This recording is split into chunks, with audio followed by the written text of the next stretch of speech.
Assalamualaikum warahmatullahi wabarakatuh. Good morning, kids. How are you today? Welcome back to English class with me, Ustadzah Ika. Today, we are going to continue our lesson on lesson 7, I sometimes go jogging. And the theme is adverbs of frequency. Keterangan waktu frekuensi. On the last video, we have discussed about hobby and ability.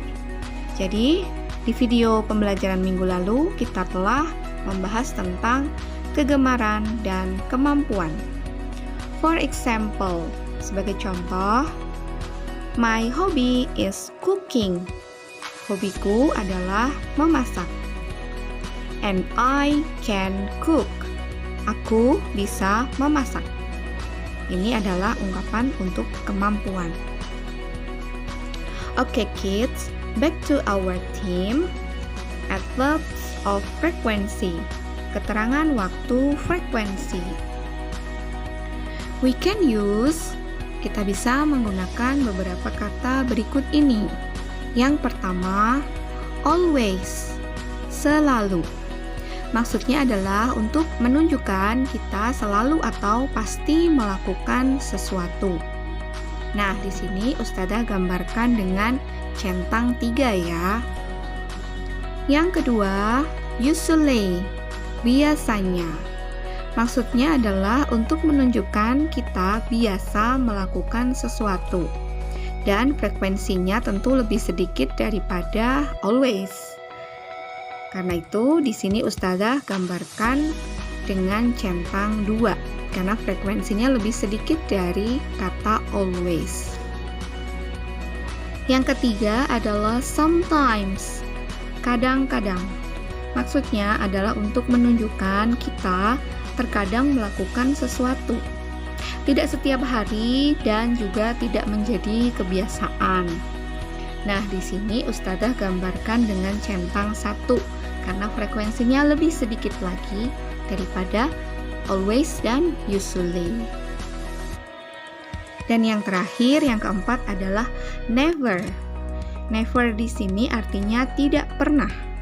Maksudnya adalah untuk menunjukkan kita tidak pernah sama sekali melakukan sesuatu. Nah, di sini Ustadzah gambarkan dengan tanda silang. Silang ini kita tidak pernah melakukan hal itu ya.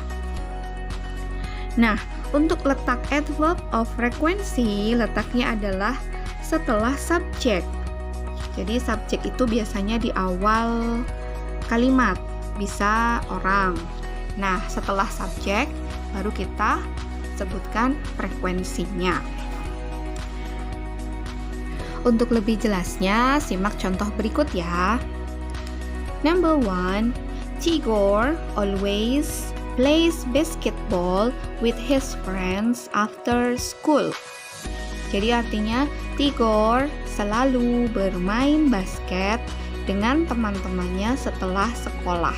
Ini yang dilakukan Tigor setiap harinya. Ya.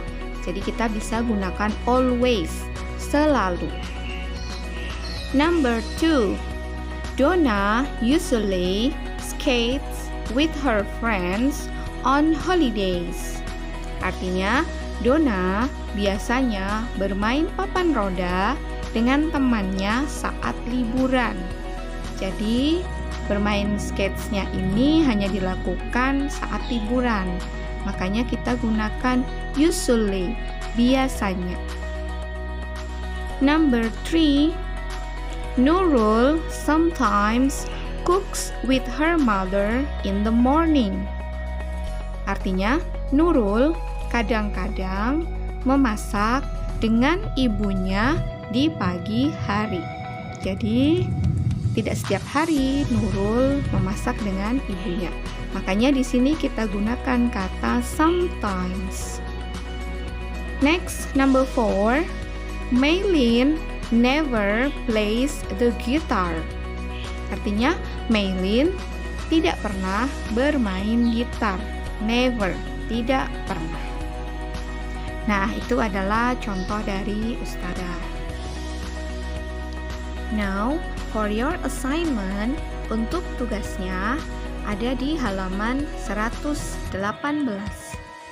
Listen and put the symbol. Dengarkan dan tulis simbolnya. Jadi, nanti kalian akan diperdengarkan audio dan tugas kalian adalah memberikan simbol centang 3 untuk always, centang 2 untuk usually, centang 1 untuk sometimes, dan tanda silang untuk kata never. Jadi, disesuaikan dengan kalimat di tiap nomor yang kalian dengarkan. Sebagai contoh, jika di nomor 1 kalian mendengar, ini contohnya ya, Seta always plays badminton with his friends. Nah, kalian tadi mendengar kata Seta always. Ada kata always, maka kalian tandai pada kotak di bawah gambar dengan tanda atau simbol centang 3. Nah, itu contohnya ya. Oke, kids, are you ready? Kalian sudah siap ya? Let's check it out. H. Listen and put the symbols. Number 1. Seta always plays badminton with his friend on Sundays. Number 2. Noodle can't cook. She never cooks. Number 3. Seta sometimes skates in the playground. Number 4.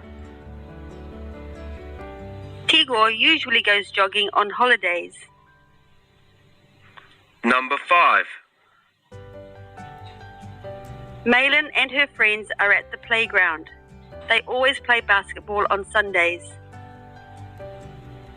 Number 6. Noodle and Donna can play musical instruments. Noodle plays the guitar and Donna plays the drums. They usually play the instruments after school. Okay, kids, I'm waiting for your best answer. Ustadzah tunggu jawaban terbaik kalian. Fotokan dan kirim ke WhatsApp Ustadzah. Thank you for your attention. See you next week and bye-bye. Wassalamualaikum warahmatullahi wabarakatuh.